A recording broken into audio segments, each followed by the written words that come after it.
Queridos, vamos entrar então propriamente dito no capítulo, mas vamos dar uma passada no livro, né?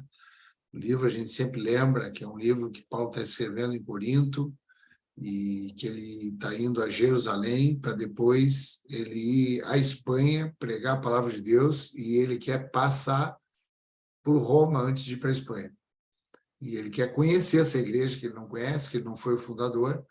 E apesar de ele não ser o fundador, ele é muito conhecido, porque ele já está há quase 25 anos ministrando, desenvolvendo, implantando igrejas, né, naquela região toda, na Ásia Menor, na Caia, na Macedônia. E, então ele é bem conhecido ali também em Roma, né, pelos irmãos que são os fundadores e os que se reúnem ali, tanto judeus quanto gentios, né, judeus convertidos, que são chamados judaizantes, quanto gentios convertidos. E só que tem uma reputação muito negativa de Paulo, né? Falavam muitas coisas de Paulo que não eram boas, né? Criaram dele uma reputação como se ele fosse um impostor, como se ele fosse um mercenário, como se ele fosse um oportunista, né, da fé, como se ele fosse um explorador da fé. Então ele tinha esse tipo de adjetivação, de rótulo, né, a partir daqueles irmãos ali que estavam em Roma. Então, ele faz questão de se apresentar, no sentido de apresentar a teologia dele. Então, apresentar aquilo que ele entende mesmo teologicamente, né? Então, é muito bom poder aprender assim com essa riqueza de detalhes que ele traz ali para os irmãos. É importante a gente saber também que Paulo não chegou à Espanha, né? Ele acabou indo a Roma, mas não como ele imaginava. Ele foi martirizado e morto em Roma depois que ele saiu de Jerusalém e passou por muita perseguição, por muitas situações muito difíceis dos próprios judeus, né? E até que chega nessa carta, né? Então, essa carta ela traz um escopo, uma configuração, no primeiro momento falando da perdição, né? E depois da perdição que ele fala que tanto judeus quanto gentios estão indesculpáveis, então são pecadores, né? E tanto os gentios têm a natureza ministrando a divindade para eles, como os gentios têm os judeus têm além da natureza, eles têm a lei. Então, todos eles estão indesculpáveis e carecem da glória de Deus. E carecer da glória de Deus quer dizer que carece do perdão. E carecer do perdão quer dizer que carece da justificação. Alguém que justificasse a vida deles, que não fosse os atos deles, já que os atos deles não trariam uma justificação. Então, Deus entregou Jesus como aquele que realizaria o ato por toda a humanidade. Aquele que não tinha pecado se entregou voluntariamente, pagando uma sentença que não era dele. E aí é realizada a justiça do amor de Deus. E a partir daí nós somos justificados pela fé nessa conduta, pela fé nessa ação. Então, o que nos justifica é a fé exclusivamente, não as obras. Então, posterior ao primeiro módulo da perdição, nós vimos a justificação. Depois da justificação, nós entramos na santificação. Depois da justificação, nós entramos na santificação. Deu um eco aqui para mim, não sei o que. Deu um eco aqui para mim, não sei o que. Deixa eu ver aqui. Tá dando eco para vocês também? Não, agora melhorou. Agora melhorou. Tá. Então, além da justificação, depois entra na santificação, né? Que é uma vida, uma conduta agora de disposição de servir a Deus integralmente, principalmente quando está em dificuldade, quando está desanimando, quando está se pegando oscilante, errando. Por isso que santificação não está relacionado com perfeição de comportamento, de conduta.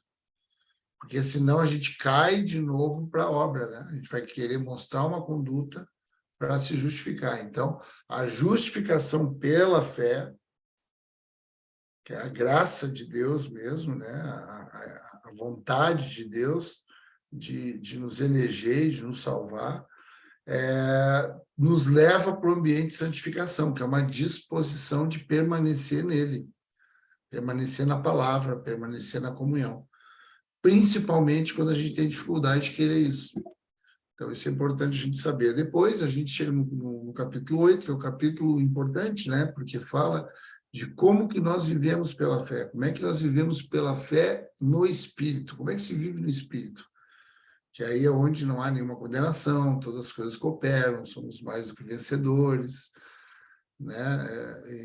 Então, esse capítulo 8, ele faz ele traz um divisor, né? Uma linha divisória, nos lançando para o capítulo 9, 10 e 11, que é essa tríplice filosofia, né, de Paulo, onde ele traz no capítulo 9, ele fala do povo de Israel, capítulo 9, 10 e 11, ele está falando exclusivamente do povo de Israel. Ele está falando para gentios, mas ele está falando dos judeus, dos israelitas. Então, ele traz uma série de perguntas, né? Se eles foram eleitos e eles caíram. Então, no capítulo 9, fala da eleição, né? A eleição, como eles foram eleitos, como que isso é pela graça, como é que Jacó é o que é eleito para a promessa e não Esaú, que é o primogênito. Então, vai tendo uma série de histórias, de situações que vai trazendo ali a base da eleição pela vontade de Deus, que é uma eleição no passado, né? Eles foram eleitos de antemão. Nós fomos eleitos de antemão. O povo hebreu, Israel, foi eleito de antemão. Depois, no capítulo 10, a gente entra na rejeição. A gente vê como que esse povo eleito rejeitou. Então, a eleição foi pela graça exclusivamente, pela vontade de Deus. Agora, a rejeição é responsabilidade dos judeus, que, apesar da eleição, rejeitaram a Deus, não reconhecendo Jesus como Messias, como Cristo. E aí, eles foram alvo mesmo do desapontamento de Deus, mas não um desapontamento como quem é pego de surpresa, mas um desapontamento como aquilo já estava na previsão. E a gente vai ver isso com muita clareza no capítulo 11. E aí é importante a gente saber que tem uma linha filosófica, né, que são os dispensacionalistas, que eles entendem que Deus tinha um plano com os judeus, e quando os judeus se voltaram contra Deus, o rejeitando, Deus traçou um outro plano, que era atingir os gentios, e aí que a igreja se formou. Então, eles entendem que a igreja não é composta pelos judeus do povo de Israel e a igreja convertida em Jesus Cristo. E isso não tem nenhuma base que possa sustentar esse tipo de entendimento. Porque uma igreja é uma coisa só. A mesma fé que salva no Novo Testamento é a mesma fé que salvava no Antigo Testamento. Né? Não há uma mudança. Há um Israel, há uma igreja que ela foi migrando para o plano de salvação. E é aí onde houve um colapso de entendimento que Paulo está empenhado aqui e inspirado pelo Espírito para trazer essa clareza, tanto para judeus, mas principalmente para os gentios. Porque o que aconteceu? Os gentios começaram a ensoberbecer-se por conta que eles viram os judeus caindo e ficando fora do processo da igreja e eles entrando, e eram aqueles que eram completamente demonizados, né? Literalmente demonizados no processo. Então, é isso que Paulo está esclarecendo agora. E no capítulo 11, a gente vê esse esclarecimento, né? Paulo dizendo desde o início, né? Mas então, se o povo de Israel rejeitou, Deus então rejeitou todos também? Aí ele diz, não, de maneira nenhuma. Tanto é que tem a minha vida como exemplo, que eu sou um judeu, sou da tribo de Benjamim, que era uma das tribos mais importantes de Israel, sou fariseu, hebreus de hebreus, zeloso pela lei e me converti. Então, eu sou um remanescente fiel. Fala de Elias também, né? Que Elias diz que tinha mais. Elias diz, eu estou sozinho, na época de Acabe, de Jezabel, só fiquei eu. Aí Deus disse para ele, não ficou só tu, tem mais 7.000, que são os remanescentes fiéis. E tem os que hoje, ainda hoje, estão também se convertendo e estão se voltando para Deus. Então, a gente viu o plano de Deus na vida dos judeus de uma forma muito incompreensível, porque como que é essa caminhada? O povo de Deus, ele primeiro, ele é despertado pela lei, ele recebe a lei, ele recebe aquela condição exclusiva de ser povo de Deus, só que, num momento posterior, eles acabam negando isso quando eles não reconhecem Jesus. E aí eles caem por incredulidade. Só que essa incredulidade serve para abençoar os gentios. Porque daí, nesse momento, espalha a fé. A fé não fica só nos judeus. Então, pela incredulidade, Deus endurece o coração. Lembra lá em Romanos capítulo 9, versículo 18, Paulo fazendo uma alusão a Faraó, que ele endureceu o Faraó para que o poder dele fosse visto e que o nome dele fosse reconhecido em toda a terra, e Deus endurece quem ele quer e tem misericórdia com quem ele quer. Então, os judeus foram endurecidos, foram entorpecidos por Deus para que se expandisse e os gentios fossem abençoados. Agora, porque os gentios foram abençoados, agora os judeus não têm mais chance? Agora os judeus não têm mais oportunidade agora? Paulo diz, não, de maneira nenhuma, tem oportunidade, porque se com a queda deles, pela incredulidade, o mundo todo foi abençoado, vocês foram abençoados, quanto mais o mundo todo vai ser abençoado com a restauração deles. Por isso que nesse capítulo é o capítulo da restauração. O 9 é da eleição, o 10 é da rejeição e o 11 é da restauração.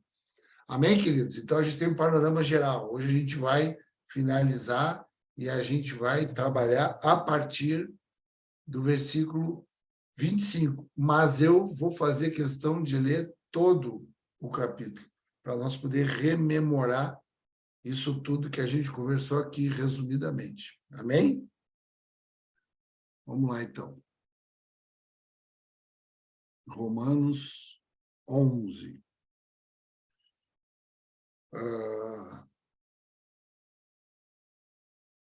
Versículo 1. Pergunto, pois, terá Deus, porventura, rejeitado o seu povo? Está falando dos judeus, né? De modo nenhum, porque eu também sou israelita, da descendência de Abraão, da tribo de Benjamim. Deus não rejeitou o seu povo, a quem de antemão conheceu. Eleição. Ou não sabeis que a Escritura refere a respeito de Elias como insta perante Deus contra Israel, dizendo, Senhor, mataram os seus profetas, arrasaram os teus altares, só fiquei eu e procuram tirar minha vida? Que lhe disse, porém, a resposta divina? Reservei para mim 7.000 homens que não dobraram os joelhos perante Baal. E esses 7.000, é importante a gente entender que não é literalmente 7.000 de forma quantitativa, são 7.000. O 7 é um número que fala da perfeição, fala de que Deus fez o mundo em 7 dias, fala 7 voltas em Jericó. Então, muitas referências do 7 fala da plenitude. Então, fala da soberania de Deus que, na sua onisciência, preservou um povo, um número. Amém, queridos? Para a gente não entrar muito na questão literal, né, dos 7.000. Versículo 5. Assim, pois, também agora no tempo de hoje, então ele está falando, isso aconteceu comigo, isso aconteceu lá na época de Elias, isso no tempo de hoje, sobrevive o remanescente segundo a eleição da graça. E se é pela graça, já não é pelas obras, do contrário, a graça já não é graça. Que diremos, pois? O que Israel busca, isso não conseguiu, mas a eleição o alcançou e os mais foram endurecidos, como está escrito. Deus lhe deu o espírito de entorpecimento, olhos para não ver e ouvidos para não ouvir até o dia de hoje. E diz Davi, torne-se-lhes a mesa enlace e armadilha, em tropeço e punição. Escureçam-se os olhos para que não vejam e fiquem para sempre encurvadas as suas costas. Então, aqui ele está falando dos judeus que foram entorpecidos, foram endurecidos. Pergunto, pois, porventura tropeçaram para que caíssem, no sentido de não voltar mais? Será que eles caíram, então? Porque fala lá no final do capítulo 10 que eles tropeçaram na pedra que era Cristo. Lembra disso? Os judeus tropeçaram por quê? Porque não creram. Né? Eles vinham num padrão de discernimento, de interpretação. Jesus veio quebrando essa tradição e eles tropeçaram, eles não creram. Então, aqui ele está trazendo a mesma coisa, né? Tropeçaram para que caísse no sentido de não voltar mais, de não ter mais chance? De modo nenhum. Mas pela sua transgressão veio a salvação dos gentios para pô-los em ciúmes. Ora, se a transgressão deles redundou em riqueza para o mundo e o seu abatimento em riqueza para os gentios, quanto mais a sua plenitude. Então, está falando aqui do retorno de Israel. Está falando aqui da volta de Israel agora, do arrependimento. Quando que eles vão ter arrependimento? Isso é um mistério que Paulo está trazendo espiritual, que a gente vai ver agora, nesse último módulo, a partir do versículo 25. Qual é o mistério? O mistério é esse plano. Lembra que os ciúmes não é o ciúmes negativo, não é o ciúmes pejorativo, mas é aquela coisa assim, poxa, eu tinha, isso aqui era meu e eu perdi, eu quero ter de novo. Amém, irmãos? Gente que vai estar quebrantada naquele momento, do povo judeu, que vai ver, poxa, isso era tudo meu, os patriarcas são meus, o Cristo era meu, e eu não vi, agora eu estou vendo aí os gentios, os quais eu criticava, os quais eu rejeitava, os quais eu julgava, e agora eu estou vendo eles regenerados, eu estou vendo eles alegres, eu estou vendo eles servindo a Deus, crendo em Cristo Jesus. Então, esse ciúmes vai me trazer de novo, vai me enxertar de novo na videira boa. Que agora a gente vai ver aqui, relembrar, né? O que a gente estudou na semana passada, da oliveira brava e a oliveira boa. Né? Videira, oliveira, boa. Os gentios são da oliveira brava, né? Nós somos da oliveira brava. E os judeus, por conta dos patriarcas, são da raiz, da oliveira boa. Esse é o ciúmes, né? Então, qual era o plano de Deus? Que os judeus primeiro fosse o povo formado, depois alguns deles caíssem, os gentios, por conta disso, se convertessem, e aí os judeus que estavam caídos ali, incrédulos, se voltavam agora, viam o que estava acontecendo com os gentios e se convertiam. Esse é o mistério, esse é o plano de Deus. No final. Algumas pessoas, esses mesmos dispensacionalistas, eles entendem que isso é uma fala de que vai acontecer no futuro que é espiritual. Que Jesus, quando voltar, vai levar aqueles que são os gentios que vão ser recolhidos e que vai ficar 1 milênio, 1000 anos, os judeus aqui na Terra, e aí sim que eles vão se converter. Só que as escrituras, elas não dão base para esse tipo de interpretação. A interpretação do que Paulo está falando aqui no capítulo 11 é literal, falando do povo de Israel. É muito claro. Está falando do povo de Israel. E, bom, deixa eu terminar a leitura, depois eu quero trazer alguns dados aqui que é interessante a gente poder entender.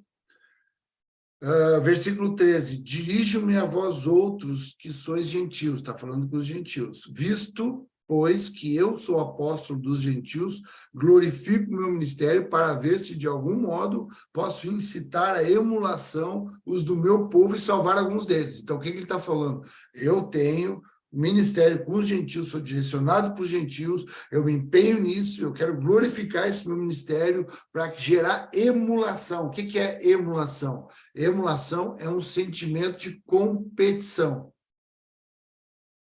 Aí conecta com aqueles ciúmes, né? Tá? De alguma forma, eles queiram de novo aquilo ali, e aí eles se salvem, eles entrem, eles sejam reenxertados do lugar da onde eles caíram por incredulidade. Amém, irmãos? A gente tem liberdade aqui, tá? Hoje a gente não vai ter no final tempo de perguntas, mas a gente pode aqui, né, tá interpelando aqui e abrindo aí, conversando. Então, ele está falando isso, que ele, de algum modo, ele quer prosperar o ministério dele com os gentios, porque, de algum modo, ele acha que vai gerar no povo de Israel essa emulação, esse sentimento de competição, né, para que eles voltem para o lugar da onde eles saíram por incredulidade. Versículo 15, porque se o fato de terem sido eles rejeitados trouxe reconciliação ao mundo, que será o seu restabelecimento, senão vida entre os mortos? E se forem santas as primícias da massa, igualmente o será a sua totalidade. E se for santa a raiz, também os ramos o serão. Se, porém, alguns dos ramos foram quebrados, e tu, sendo oliveira brava, foste enxertado em meio deles, te tornasse participante da raiz, da seiva da oliveira, não te glorie contra os ramos. Porém, se te gloriares, sabes que tu és que sustenta a raiz, que não és tu que sustenta a raiz, mas a raiz a ti. Então, ele está dizendo, né, olha, não se voltem vocês gentios contra esse povo que caiu por incredulidade. E aí ele traz as 3 metáforas que nós trabalhamos na semana passada, que é a metáfora da ressurreição. Quando eles se converterem, quando esses judeus que caíram se converterem, vai ser como um morto ganhar vida. Fala também da massa do pão, né, das primícias, né, e da massa, e fala dessa fruticultura, né, desse enxerto, né, de um ramo que está fora daquela oliveira e que é enxertado ali, que passa também a receber da mesma seiva e da mesma raiz, que são os patriarcas, né? Abraão, Isaac, Jacó. Essa é a raiz, que são os judeus, o povo hebreu, a nação de Israel. Versículo 20, bem, pela sua incredulidade foram quebrados. Tu, porém, mediante a fé estás firmes. Não te ensoberbeças, mas teme. Porque se Deus não poupou os ramos naturais, também não te poupará. Considerai, pois, a bondade e a severidade. Lembra da bondade e severidade? Para com os que caíram, severidade. Os judeus caíram, foram incrédulos, se voltaram contra, severidade. Ficaram fora. Mas para contigo a bondade de Deus, se nela permaneceres. De outra sorte, também tu serás cortado. Então, a severidade com quem é incrédulo e a bondade com quem crê e com quem está quebrantado, no caso aqui, os judeus, os gentios, desculpa, mas eles permanecem nisso. Haja uma sustentação, haja uma constância, uma perseverança, permanece isso, porque senão, se Deus não pensou em cortar os ramos naturais para te tirar também, ele não vai pensar 2 vezes se ele tiver que te tirar. Eles também, se não permanecerem na incredulidade, serão enxertados. Ele está dizendo assim, como se vocês não permanecerem na bondade de Deus, vocês serão tirados. Se eles, da severidade, se converterem, eles também serão enxertados. Pois Deus é poderoso para os enxertar de novo. Pois, se fosse cortado da que por natureza era oliveira brava, e contra a natureza enxertado na boa oliveira, quanto mais não serão enxertados na sua própria oliveira aqueles que são ramos naturais. Então, até aqui nós fechamos na semana passada. Essa fala, né, para os gentios, a gente ter cuidado para eles não se ensoberbecerem, para eles não deixarem de honrar o povo de Israel, mesmo que eles estejam vivendo um momento de incredulidade. Que eles honrem, que eles não se sintam melhores agora porque eles estão crendo, porque eles estão contando com a bondade de Deus, assim como eles estão contando com a severidade de Deus. Só que isso pode inverter se a gente não permanecer. Assim como eles podem vir se eles quebrantarem, tiverem o coração quebrantado pelo Senhor. Amém, queridos? Então, aí nós começamos hoje aqui no 25. Porque eu não quero, irmãos, que ignoreis esse mistério. É outro mistério. Para que não sejais presumidos em vós mesmos, que veio endurecimento em parte a Israel, até que seja entrado a plenitude dos gentios. Então, quando ele fala esse mistério, não é o mistério no sentido de algo que é oculto, de algo que não pode ser falado, não é um mistério como eram, por exemplo, haviam religiões na época pagã de Paulo que se chamavam as religiões de mistério, que eram seitas ali que tinham rituais que não se podia falar o que se fazia ali dentro daquele ambiente templário. Então, se chamava as religiões de mistério. Não é desse mistério que Paulo está tratando. Paulo está tratando de um mistério de Deus que até então não havia sido revelado e que estava sendo revelado nesse momento. Paulo era o portador desse mistério. Paulo trazia esse mistério da salvação. Qual mistério? Esse endurecimento dos judeus e a queda, o levantamento dos gentios, os ciúmes dos judeus para com esse levantamento dos gentios, a conversão dos judeus, e todos agora estão contemplados na mesma oliveira, todos são igreja. Esse é o mistério. Para que não sejais presumidos em vós mesmos, essa presunção, esse orgulho, essa arrogância, nossa, né? Muito comum nossa. Está chamando a atenção aqui dos gentios, porque foi por isso que os judeus caíram. A incredulidade veio porque eles cumpriam toda a lei que tinha sido dado para eles, não tinha sido dado para mais ninguém. Então, a soberba gerou incredulidade. Por isso que ele está chamando a atenção para que eles não venham a cair no ambiente de presunção, porque é aí que veio o endurecimento. E aí vai chegar a plenitude dos gentios. A plenitude dos gentios é quando houver esse tempo de conversão de todos aqueles que estão eleitos, quanto gentios, e que haja esse momento, porque daí depois da plenitude dos gentios, todos os eleitos, né? E aqui todos os eleitos, não são todas as pessoas, depois eu vou falar um pouquinho sobre isso também, mas são todos os eleitos dentro da soberana vontade de Deus. Quando essa plenitude ocorrer, que nós não sabemos qual é o número disso, qual é o tempo disso, quando ocorrer isso, e aí depois, assim, todo Israel será salvo. Esse todo também não são todos os de Israel, mas aqueles também que estão escolhidos para serem salvos.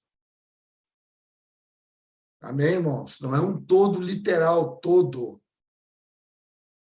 E aí eu quero que vocês abram comigo lá em Mateus, para a gente entender esse todo, que não é o todo de todas as pessoas, literalmente.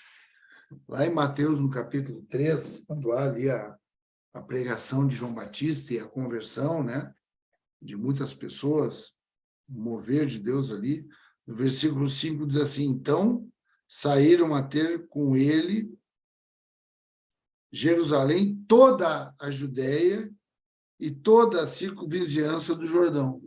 Então, é nessa mesma palavra do todo, que não é todos, mas não foi toda a Judéia lá com João Batista, não foi toda a circunvizinhança do Jordão. Então, isso é uma palavra da totalidade daqueles que foram levados para lá. Então, todos que foram escolhidos para estarem lá, estavam lá. Então, é nesse mesmo sentido que Paulo está falando de todo Israel será salvo. Como está escrito, voltando lá, né, para Romanos agora, saímos ali de Mateus, onde Mateus narra ali o trecho ali de João Batista no avivamento, e toda a Judéia vai lá e toda a circunvizinhança do Jordão. Agora voltamos para Romanos, ali no versículo 26, diz que todo o Israel será salvo, como está escrito, virá de Sião o libertador, e ele apartará de Jacó as impiedades. Essa é a minha aliança com eles, quando eu tirar os seus pecados. Quanto ao evangelho, eles são inimigos por vossa causa. Dá para entender isso, irmãos? Está falando para os gentios. Está falando que ele vai tirar o pecado, que ele vai gerar conversão. E aí ele está falando agora em relação aos judeus. Ele diz, eles são inimigos por vossa causa. Ou seja, a queda deles premiou, contemplou.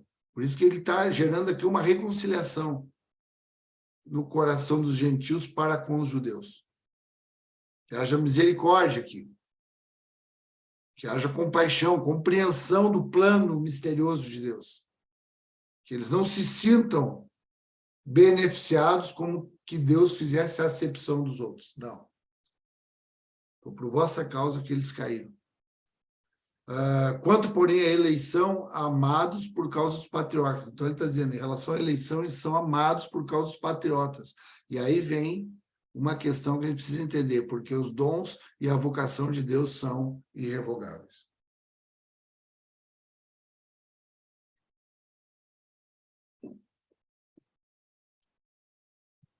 Presta atenção, irmãos, meus amores. Quando ele fala que os dons e a vocação de Deus são irrevogáveis, a gente sempre pega isso aí, a gente fala muito que os dons, a gente fala de dons espirituais. Aqui não está falando de dons espirituais. Aqui está falando dos dons da eleição. Está falando daqueles que foram eleitos, eles que são judeus, a salvação primeira é para eles. Isso é irrevogável, isso não tem volta. Isso foi o coração de Deus que pensou. E aí vem a bênção que são os judeus. E isso que nós precisamos entender, porque Paulo está falando isso com muita clareza. Aqui ele está falando do povo étnico judeu, e não o Israel espiritual. Está falando do povo judeu. Cuidado, o olhar que a gente tem que ter para ler espiritualmente o que Deus está fazendo. Mas entender a etnia. Porque esses dons, isso que Deus deu para eles, a dádiva, no sentido de dons de dádiva, não de dons espirituais, de talentos espirituais, de manifestações espirituais, de carisma, mas está falando dos dons da dádiva que o povo hebreu, o povo de Israel, os judeus receberam. Isso é irrevogável, isso que ele está dizendo para os judeus, para os gentios. Não diminui eles, porque o que eles receberam de Deus, o olhar que eles receberam, é irrevogável. Por isso que a salvação primeiro é para os judeus e depois para os gentios. Uma questão de ordem, né? Uma questão de prioridade ordinária, não de melhor e pior. Primeiro para os judeus, porque veio a lei para os judeus, e depois para os gentios. Jesus fala isso para aquela mulher samaritana no poço.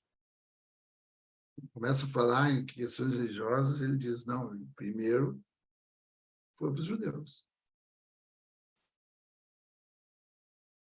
São irrevogáveis, porque assim como também vós outrora fostes desobedientes a Deus, mas agora alcançastes misericórdia, à vista da desobediência deles, assim, então, vocês viram a desobediência deles, alcançaram a misericórdia de Deus e se converteram pela misericórdia de Deus. porque vocês eram desobedientes também. Então, assim como isso aconteceu com vocês, isso também pode acontecer com eles, que eles alcancem a misericórdia à vista do que foi concedido. Então, assim como a misericórdia foi concedida para vocês com o endurecimento deles, agora, com o olhar deles para o que aconteceu com vocês, eles podem alcançar a misericórdia também e voltar para o lugar deles, que é a boa oliveira. Porque Deus a todos encerrou na desobediência, a fim de usar de misericórdia para com todos. Encerrou no sentido de deixou todos no mesmo lugar. É como se encerrasse mesmo numa prisão, numa cadeia. Deixou todo mundo fechado, trancou a chave, está todo mundo ali. Na desobediência, todo mundo quem? Judeus e gentios. A gente tem dificuldade de entender, né? O olhar paterno de Deus, né, que não faz acepção. A gente tem muita dificuldade porque nós somos muito preconceituosos. Ele diz: todos foram encerrados debaixo, todos carecem dessa misericórdia. E aí no 33 ele fala a profundidade da riqueza, tanto da sabedoria como do conhecimento de Deus, quão insondáveis são os seus juízos e quão inescrutáveis os seus caminhos. Quem, pois, conheceu a mente do Senhor? Ou quem foi o seu conselheiro?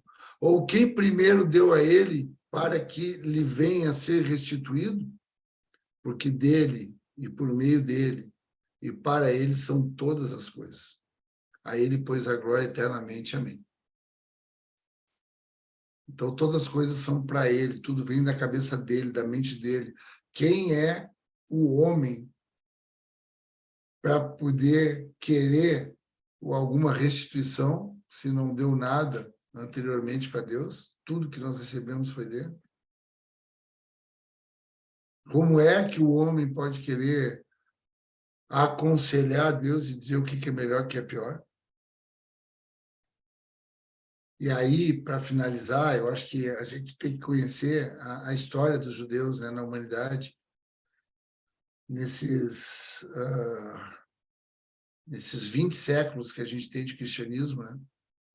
Porque no primeiro século, no ano 70, olha o que aconteceu com os judeus no ano 70. O general Tito, um romano, invadiu Jerusalém no ano de 70, mais precisamente dia 8 de setembro do ano 70, no primeiro século. Ele invadiu Jerusalém com as suas tropas, queimou toda a cidade, queimou o templo. Isso foi a última destruição daquele templo que tinha sido reconstruído lá na época da volta do cativeiro da Babilônia. Depois tinha sido destruído de novo, tinha sido reconstruído por Herodes no ano 19 a.C., e agora era destruído cabalmente, a última vez, pelo general Tito. E fica só aquele muro lá que tem até hoje, que se chama o Muro das Lamentações, que é as costas do Templo de Salomão, que foi construído em 930 a.C. E quando aconteceu isso, muitos judeus foram mortos. Muitos judeus foram queimados, vivos. Muitos judeus foram colocados em crucificação. Muitos judeus foram mortos à espada, decapitados. Foi um morticínio. E foi a maior diáspora que aconteceu, a maior dispersão que aconteceu na terra, de um povo da terra. O povo sai da terra dele, sai de Jerusalém, sai de Israel, e andam perambulando pelo mundo todo. No ano 70, eles saem, os judeus saem, e tu sabe quando que eles voltam para a terra deles?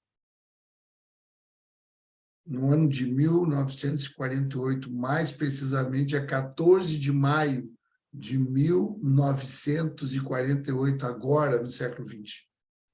Mais de 1.800 anos fora da terra deles, sem terra, sem pátria, e mantendo ali a língua, mantendo ali a religião, se mantendo. O povo judeu é o maior milagre que tem na face da terra, de um povo que resiste a tantas coisas, um povo que andando, perambulando, peregrino em toda a terra, passou por situações difíceis, terríveis, Lá no século XIII, teve uma doença, uma epidemia violenta chamada peste negra na Europa. Matou mais de 1/3 da população europeia. E eles atribuíram a responsabilidade para os judeus. E houve uma matança sem tamanho de judeus naquela época, no século XIII. Porque atribuíram para eles a responsabilidade daquela peste, onde morreu muita gente. E depois, agora, mais próximo da gente ainda, o Holocausto, o que matou eram 17 milhões de judeus na Terra, 6 milhões foram mortos de forma bruta, passando por sofrimentos, sem comida, câmara de gás, morte. Vocês já viram muitas vezes filmes em Auschwitz, na Polônia. A gente esteve lá, a igreja esteve lá na Polônia Brás, lá no campo de concentração, que hoje é um ambiente de turismo, né? Horrível, até hoje. As pessoas que vão lá, eu não conheço, mas as pessoas que vão lá dizem que ouvem os gritos dos judeus dentro daqueles campos de concentração terríveis. E eles continuaram, se mantiveram firmes. Por isso que nós temos que honrar os judeus, eles são um milagre na Terra. Os judeus estarem juntos é um milagre. E é uma coisa muito triste, porque eles ainda estão entorpecidos, não reconhecem o Senhor. Tu sabe que eles lá em Israel, né? Eu não fui a Israel também ainda.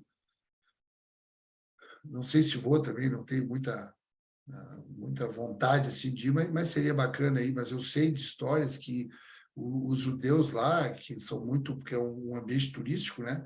Então, eles conhecem muito da vida de Jesus, e aqueles que são guias turísticos, eles vão falando de Jesus como se fossem cristãos.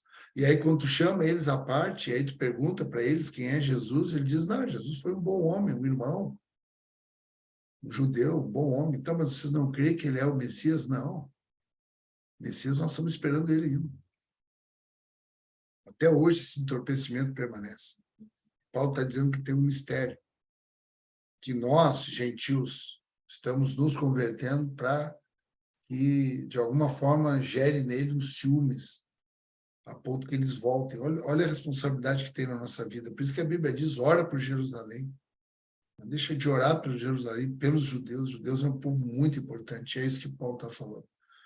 E para finalizar, para trazer uma conclusão aplicada, né, aos dias de hoje, eu acho que os judeus é uma figura desses cristãos aí que se converteram e hoje se afastaram, que é a expressão do Elisandro. Muitos no Brasil se converteram, amaram o Senhor, andaram, e depois, porque não viveram a comunhão que nós vivemos, porque não tiveram condição de ficar assim, de permanecer, foram quebrados, foram arrancados da boa oliveira.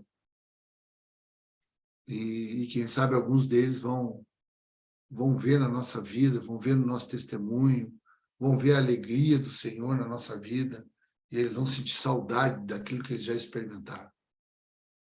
E eles vão voltar a ser enxertados nesse lugar. Que muitos deles saíram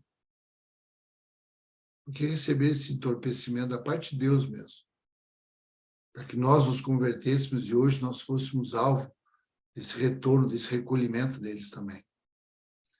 Então eu vejo uma semelhança muito grande. Aqui Paulo está falando dos judeus mesmo, nós precisamos entender isso, que é dos judeus mesmo, mas a gente pode trazer também para essas pessoas, esses pastores, essas famílias, tantos pastores que eu conheço, irmãos, tiveram que andar e que hoje a gente nem sabe onde é que eles estão. É o que tem uma lágrima, um choro, um grito no nosso coração mesmo, para que eles voltem para casa, para que eles venham de novo, e que nós não percamos a oportunidade de alcançar aqueles que tiverem na nossa alçada de mira, no nosso raio de atuação, no nosso radar.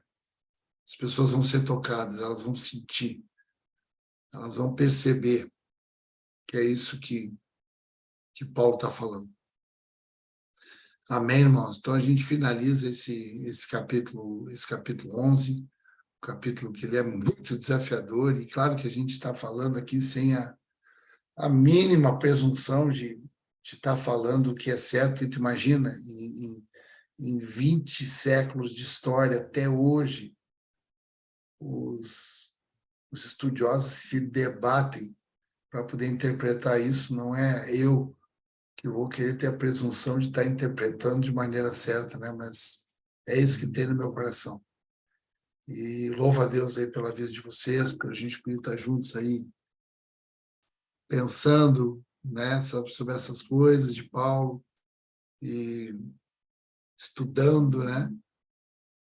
Orando a Deus, pedindo discernimento de Deus, né, para a gente poder ir entendendo essas coisas, né? Orar por Jerusalém, orar por esses desviados daí, e pedir graça de Deus para nós permanecer, né?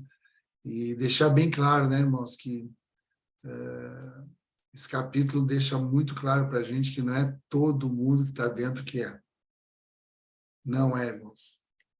Tem esferas, a gente vê que tem uma esfera maior e tem uma esfera menor, a gente percebe isso. Essa teologia mostra para a gente, não é todo mundo que está no mesmo ambiente que realmente está extraindo a mesma seiva, a mesma coisa, né? E isso é mistério de Deus, né? Pela graça de Deus. E aí ele vai ser bondoso com uns e severo com outros. E a gente vai caminhando aí com esse coração contrito aí, carecendo da graça e da misericórdia de Deus. Amém, queridos? Graças a Deus, hoje